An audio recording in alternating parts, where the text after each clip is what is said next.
इतने आत्मनिर्भर हैं कि हम स्वयं ही नहीं बल्कि दूसरों को मदद करने के लिए खड़े रहते हैं।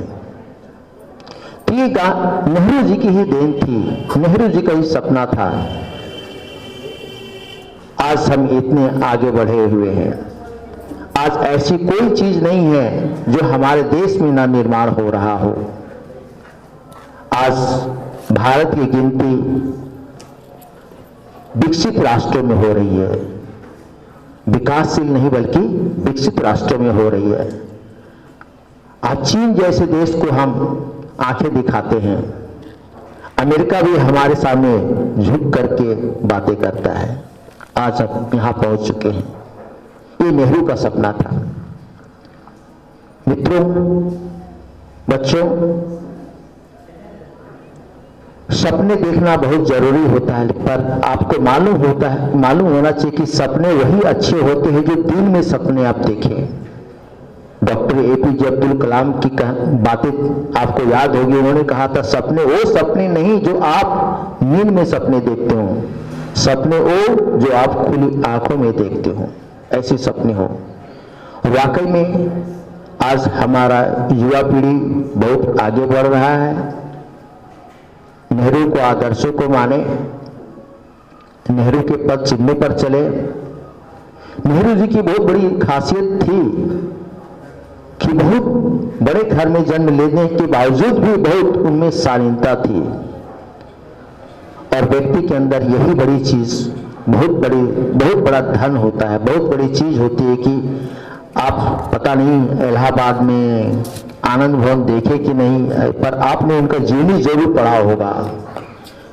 मेरी तो सारी पढ़ाई ही इलाहाबाद से हुई, तो मैं आनंद भवन में हमेशा बैठ करके ही सोचा करता था कि इतने बड़े बाप की बेटी होने के बावजूद भी इतनी इनमें शालीनता थी, इतने साधारण वस्त्र पहनते थे, इतने महान विचार रखते थे। तो हमें भी ऐसे ही उनके आदर्शों पर चल करके महान विचार रखने चाहिए, साधारण जीवन जीने की कोशिश करनी चाहिए। इंजीनियर बनना है कि आप देश की संपत्ति बनो, इसी में सबका हित है। यही सबसे बड़ी धर्म है, यही सबसे बड़ी पूजा है। मैं ज्यादा आपका समय नहीं लेना चाहूंगा और आपका मेहनत देख करके मैं बहुत खुश हूं और आपसे मैं उज्जवल भविष्य की कामना करता हूं। Thank you.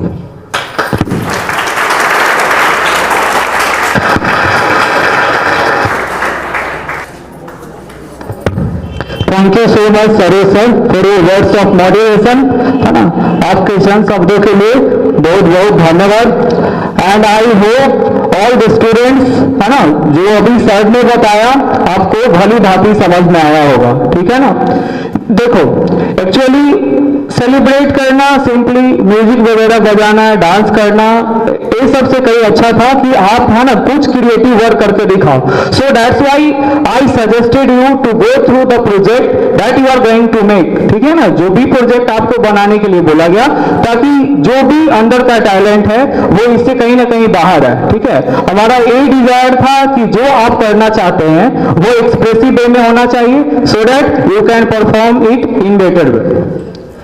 C the different project which are made by you, जो अलग अलग प्रोजेक्ट तुमने बनाया वो कैसे काम करता है वो आप बारी बारी से बताएंगे, और उसके बाद ही हम लोग ना फाइनलाइज करेंगे कौन क्या है कैसा है, ठीक है। सो I will go through and the sir will go through each and every project which are made by them, and then we will going to proceed the function, and please behave in the proper way, that's the most important for the student, ठीक है। क्योंकि तुम्हें पता है ना, शिक्षा वैसा investment होता है जो जिसका मुनाफा जीवन भर मिलता है, तो उसका मुनाफा मिलने के लिए आपको भी सबसे मोस्ट इंपॉर्टेंट होता है अनुशासन, ठीक है। So I hope you will be fully discipline, पूरा अनुशासन में होंगे, अनुशासन के साथ ही एक्ट करेंगे, ठीक है। तो बारी बारी से प्रोजेक्ट के बारे में समझाया जाएगा और हम लोग मूव करते हैं।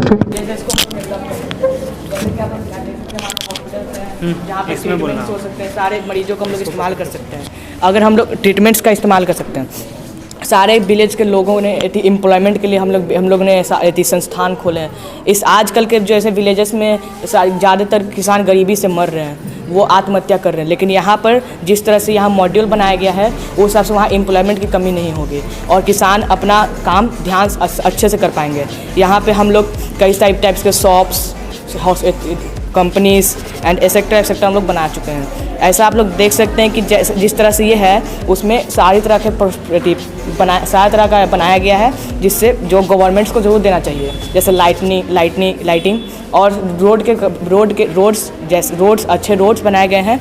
यहाँ पे अच्छी ब्रिजेस बनाई गई हैं। आजकल के गांव में टूटी फूटी रोड्स बनाई गई हैं, जिससे कई लोगों को दिक्कत बहुत होती है। लेकिन आज जैसे जिस तरह हमने मॉडल बनाया है, इस तरह का अगर आजकल गांव होंगे तो हमें लगता है कि वो ज़्यादा बेटर होगा। गांव की सभ्यता और संस्कृति को बचाए रखना चाहते हैं, इसमें आपका क्या विचार है? अगर हम जिस तरह से देख सकते हैं, यहाँ खेती भी होती है। हम लोग चाहते हैं कि संस्कृति बने, लेकिन उसके साथ ऐसा भी चाहते हैं कि किसान मरे नहीं, वो अपनी जान अनएम्प्लॉयमेंट की वजह से नहीं दें। इसलिए हमने ऐसा बनाया है कि किसान भी रहें, लेकिन उन्हें एक अच्छी तरह से फैसिलिटी से मिल सके। सबसे ज़्यादा आपने किस पर फोकस किया है? हमने मेडिकल ट्रीटमेंट से फोकस किया है, एम्प्लॉयमेंट एरियाज़ पे फोकस किया है और अच्छे रोड्स पे फोकस किया है। अभी जिस तरह से प्रदूषण फैल रहा है, प्रदूषण की रोकथाम के लिए आपके पास क्या होगा? प्रदूषण के रोकथाम के लिए हमने यहाँ से देख सकते हैं, हम लोगों ने विंड टर्बाइंस बनाया है, जिससे इलेक्ट्रिसिटी का सही उपयोग, इलेक्ट्रिसिटी हम लोग विंड्स की तरफ से ले सकते हैं, जिससे हम लोग को पावर प्लांट्स नहीं लगाने पड़ेंगे और वो प्रदूषण नहीं होगा। और यहाँ पे हम लोग देख सकते हैं रोड के किनारे में हमने बहुत सारे पेड़ पौधे लगाए हैं, जिससे सारे प्रदूषण को वो अच्छे साफ़ सुथरा रखते हैं हमारे इन्वायरमेंट को। इसलिए हम लोग ने ये पेड़ सब लगाए हैं और यहाँ पे टर्बाइंस लगाए हैं। आप सोलर एनर्जी को क्यों नहीं प्रयोग कर रहे हैं? देखिए सोलर एनर्जी, विंड एनर्जी हमारे यहाँ तो संभव नहीं है। हाँ। क्योंकि अगर हम बिहार में इस प्रोजेक्ट लगाते हैं तो यहाँ पर तो विंड है ही नहीं, टाइडल है नहीं, ये तो समुद्र के किनारे हो सकता है विंड एनर्जी, है ना? तो हम ज़्यादा से ज़्यादा सोलर एनर्जी का प्रयोग करें, है ना?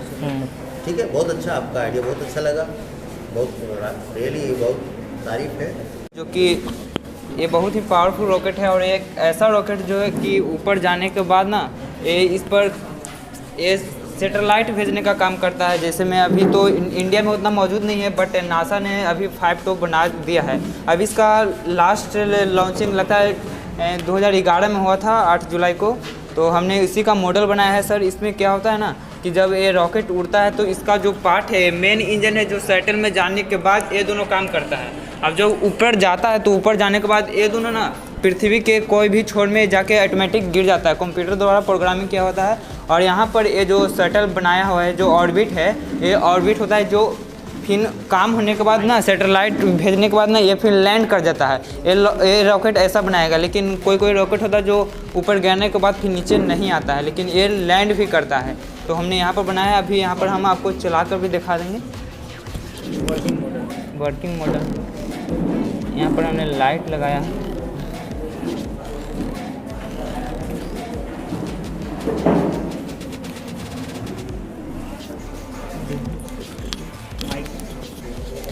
तो सबसे पहले हम यहाँ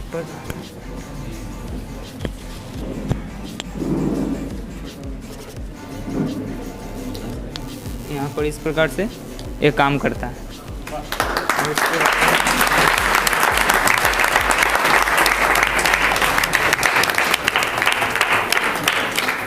और ये जो पार्ट है फिर ये लैंड नहीं करता है, ये ऊपर में ही रह जाता है। बट अभी तो उतना हम लैंड करने के सिस्टम नहीं बनाए हैं। बट ऊपर जाने के बाद ये पार्ट सिर्फ नीचे ही आता है। ये जो आगे का पोर्शन है ना, इसमें पायलट वगैरह भी बैठते हैं और नीचे आ जाते हैं। और ये जो रह जाता है हवा में, इसमें रहता है। सब मन की बस वेरी गुड।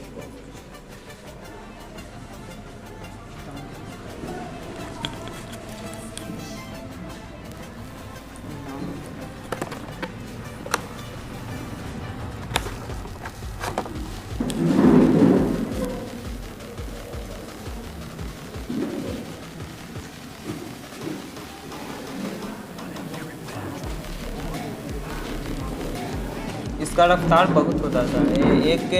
एक आवर में ना 28,000 किलोमीटर चल सकता है। ये पृथ्वी का पूरा चक्कर 90 मिनट में लगा देता है। और इसके लैंड करने के लिए पैराशूट का उपयोग किया जाता है, क्योंकि इतना जो पावर होता है ना कि अर्थी कभी पार कर देता है, इसीलिए पैराशूट का इसके पीछे लगाया जाता है ताकि रुकने समय थोड़ा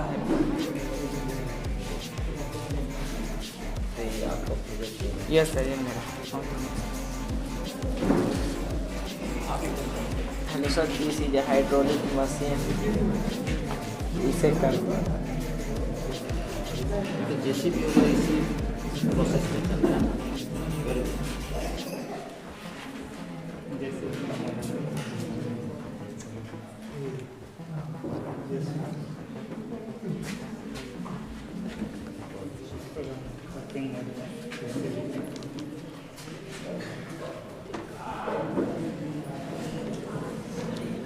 सस्ती से सस्ती लागत में मशीनें ऐसी बने, है ना, तो उससे क्या होगा कि हमारा देश का विकास भी होगा और देश का विकास होगा। खर्च भी बचेगा। वो पानी फिर ज़्यादा हीट की वजह से वाटर वेपर में कन्वर्ट होगा, मतलब वेपर में कन्वर्ट होगा, फिर वेपर जाके फिर ऊपर थोड़ा थोड़ा करके पूरा ढेर सारे में बनेगा, तो वो अगर लोड नहीं कर पाएगा तो फिर वह वर्षा के रूप में नीचे गिर जाएगा, फिर नीचे गिर के फिर पानी, फिर वही प्रोसेस वाटर वेपर से होगा, इवापोरेशन इसको कहते हैं। फिर वही धीरे धीरे करके वो ढेर सारे मतलब वाटर साइकिल अपने आप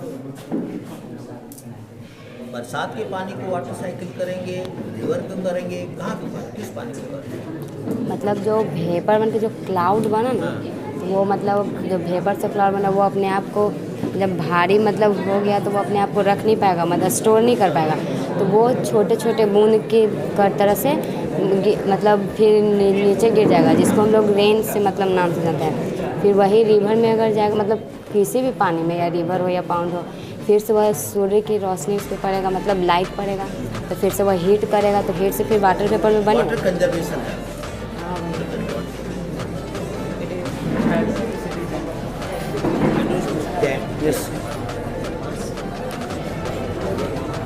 सर ये एलुमिनियम फॉयल है, भीगने का चल, इसलिए भीगने के लिए ये ऐसे भीगेगा नहीं chart paper, so that's why I will and it is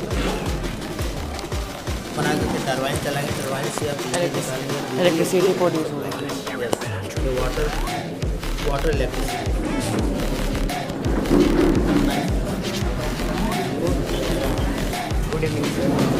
sir हम लोग यहाँ दिखाने का ट्राई कर रहे हैं कि एक साइड ग्रीन, एक साइड ये हमारा अर्थ है जो सेव है, और एक साइड हमारा जो अर्थ है जो पॉल्यूटेड हो चुका है। इसमें बहुत सारे फैक्ट्रियाँ जो हमारे पानी को गंदा कर रही है, एयर को पॉल्यूट कर रहे हैं, और बहुत सारे ट्री जो कट चुके हैं, और कटने से हमारे कार्बन डाइऑक्साइड की मात्रा बढ़ती जा रही है, और यहाँ पे पक्षियों का रहने का कोई जगह ही नहीं है, बचा ही नहीं है। तो हम लोग को ऐसा ग्रीन बनाना चाहिए जिससे पक्षी जानवर यहाँ पे रहते हैं, और इससे विंड एनर्जी से ये प्रोड्यूस हो सकता है, और सोलर एनर्जी से हीट लाइट प्रोड्यूस हो सकता है।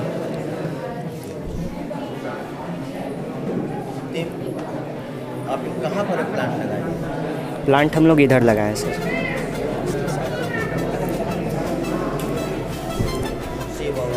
Save our earth, yes sir, model का ही नाम है।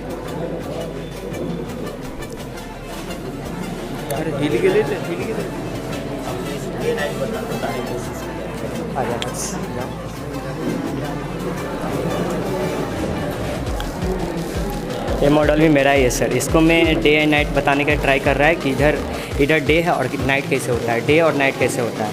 जब अर्थ रोटेट करेगा तो जिधर साइड से रोटेट करते हुए इधर जाएगा तो इधर डे रहेगा, और जिधर साइड अपोजिट में करेगा उधर नाइट हो जाएगा। बच्चों को समझाने के लिए इस मॉडल को बहुत अच्छी तरह समझाया जा सकता है। Yes sir, very good, nice idea. Sir save the forest sir, animal के लिए, और एनिमल दिन पर दिन विलुप्त हो जा रहे हैं सर। इस चलते फॉरेस्ट को बचाने के लिए सर एक गार्ड भी रखते हैं सर, और उसको फॉरेस्ट को बचाते हैं, एनिमल भी सेव रहेगा सर, और अमाउंट फूड प्राप्त होगा सर। हाँ, ये इन्वायरमेंट है सर, सेव द फॉरेस्ट के बारे में, वाइल्ड लाइफ। हाँ, wild life forest save. You celebrated his birthday. Yes. Giving one tribute Yes. with the help of the science. Science. Okay. So that's why I suggested the most of the students to go through the some project work, and it will be make Very good, some very different things. So they created, and these are the different project works which are performed by them. So see, Your children are very brilliant and very hard working, very laborious. but firstly I became the teacher on getting the knowledge and idea from you. So No, that's no, even no. from the role model. एक शिक्षक जो है हमेशा चाहता है कि हमारा student हमसे आगे जाए, तो सबसे बड़ी उसका मिशन यही होता है और वही actually he शिक्षक is my सफल teacher. होता है। Okay, I have studied in 2015 by him. He was my English teacher. One teacher success career is when his students goes more than teacher. That is achievement of teacher. Okay. Yes. So I wish all the best Thank and you for so your bright future. I pray to God you may succeed in your life and so much, the sir. same ideas you spread to them. Yes. Thank you so You much. must see more than you among the children. Yeah, of course. That's the things, and that's the thing that I wanted. So I made them to go through the different works, and they proceed. Okay, students. Well, very hard work. All of you, very nice. Thank you very much. And keep it up. Keep it up. हमेशा इस चीज़ को बनाए रखें। ठीक है?